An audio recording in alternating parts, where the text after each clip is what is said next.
What is up, everybody? It's BMAX Bracketology, and I am back continuing the series of the weekly bracketologies. And everybody, it is officially March. It's the first Monday of March, and it's right around the corner. Conference tournament started last night with the A-Sun, and I'm so excited. This conference tournament feels going to be great, and March Madness is going to be awesome like it always is.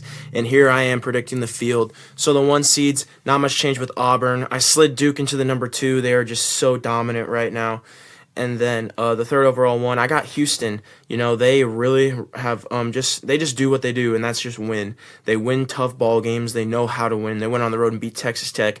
This team deserves a 1 seed. And the last 1 seed was between Alabama and Tennessee. I did feel that Alabama's resume was just better than Tennessee's. I know Tennessee just did beat Alabama, but that's really hard to say just because they beat them head up that they deserve the 1 seed. That'd be like saying Florida deserves the 1 seed because they beat Auburn. It's just not the same. And then at the 2 seeds, we got Michigan State, Florida, Tennessee, and St. John's. Tennessee and Florida are right there for the 1 seeds. Florida did lose to Georgia, so that did drop them back a little bit. And then Michigan State, we need to talk about the Spartans. They have just gone on a tear recently. I had them at the 5 seed a couple weeks ago, and now they're just they beat Wisconsin yesterday. This team is good, guys.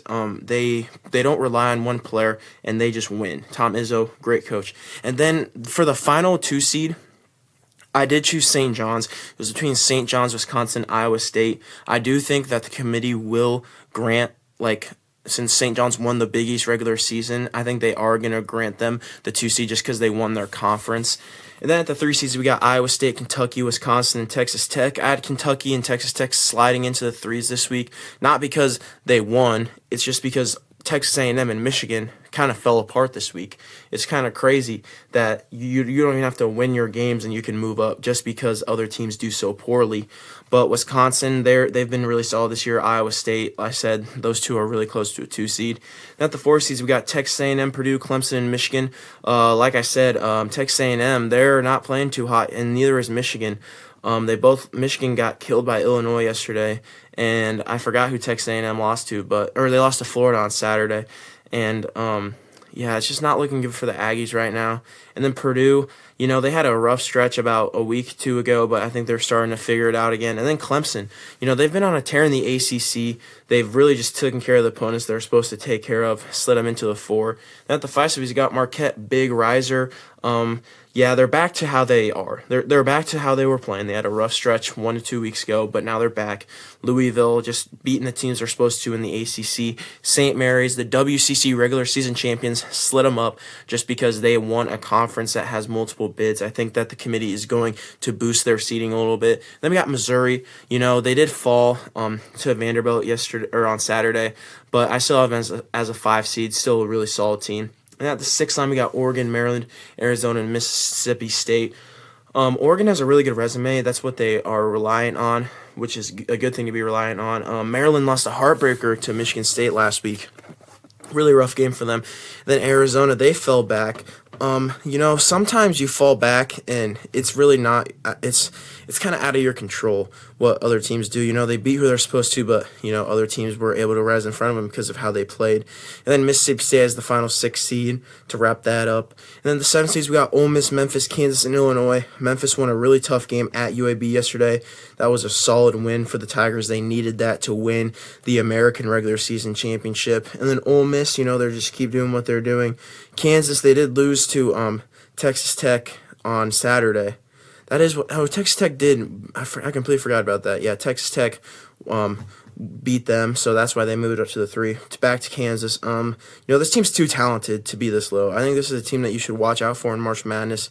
But yeah, and then at the other sense, you've got Illinois. Went on the road and killed Michigan. That's why they were able to slide up, just because they played so well and got such a signature win. At the 8 seed line, we got Gonzaga, Vanderbilt, UCLA, and BYU. BYU is on a tear recently, guys. This is a team that you do not want to see, especially if you're Alabama. And then Gonzaga, they're on a tear too. They killed Santa Clara. They killed San Francisco, who are 2 pretty solid teams. Their resume is not real good, but the predicted metrics are good.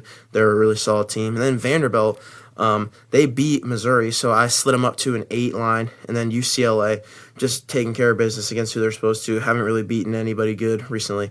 They're in at the 8. And then the 9 seed, we got Creighton. They went on the road and lost to Xavier this weekend, slid them down a little bit. They didn't look very good, but they'll be fine. And then UConn has the other 9. They just been taking care of business. And then Georgia, we got to talk about Georgia. They beat Florida. They went on the road and beat Texas. I slid them all the way up to a 9 seed. They're looking so impressive. Then when you look at the other teams that are behind them, you cannot sit here and say that those teams look more impressive than what Georgia just did this last week. I have them at a 9. And then New Mexico, it was between New Mexico and Baylor for that final 9 slot, but New Mexico is most likely going to win the Mountain West regular season. So I think the committee is going to give them a little bit of respect for that. And then at the 10 seed, we got Utah State and San Diego State, a pair of Mountain West schools. Utah State got absolutely shredded by Colorado State on Saturday. And then San Diego State just, they keep squeezing by those opponents, but they're doing good enough to where they'll make the tournament. That Houston win earlier in the year is really, really solid. And then, Utah State, man, I don't really know what to think of them. I think they are talented, but, they just got killed. And they need a bounce-back win.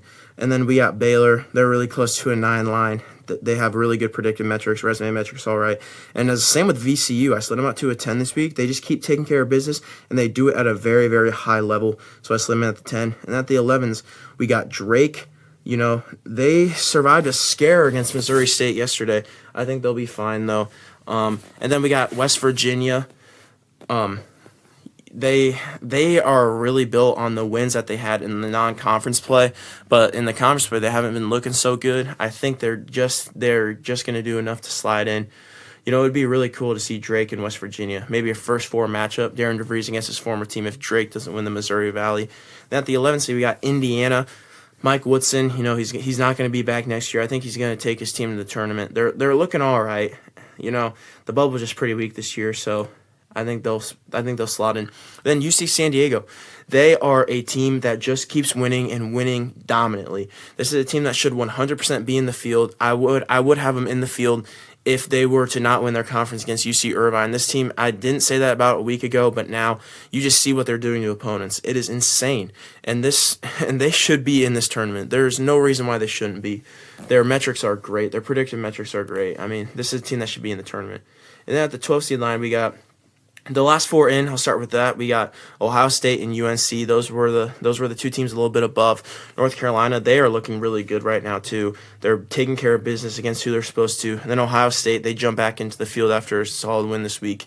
Then Arkansas and Xavier. I have Xavier moving into the field just because of how good that win against Creighton was and how good they looked. And then Arkansas went on the road and got creamed by South Carolina, but I still have them in the field, just barely. I think that the committee is going to side with Calipari if they need to. And then at the other 12 seeds, this is when we get the automatic bids. We got McNeese State and High Point. The last 12 seed was between High Point, McNeese, and Yale, but Yale did lose to Harvard. Yale did lose to Harvard, so I slid in the 2 teams that were hotter at the moment. And at the 13th line, we got Chattanooga, Yale, Arkansas State, and Akron. Like I already talked about Yale, Chattanooga, good team from the SoCon. Arkansas State, the Sun Belt 4-way tie. I already created my Sun Belt predictions. I think Marshall's going to win, but out of the top 4 teams, I think Arkansas State is the best team out of those. Then we got Akron. Just keep dominating. That's what they do. Only 1 conference loss this year. Have them at the 13 line. Then we got the 14 seed Jacksonville State. We got Northern Colorado, Lipscomb, and Utah Valley. The ASUN tournament's tipping off, so Lipscomb is going to try to win that conference championship. And then we got Utah Valley. The Grand Canyon, I think, is going to push them a little bit. I think Grand Canyon is more talented, but Utah Valley is first. Then Northern Colorado, with Montana, they're tied. I think Northern Colorado has a little bit better metrics, so I lean with them.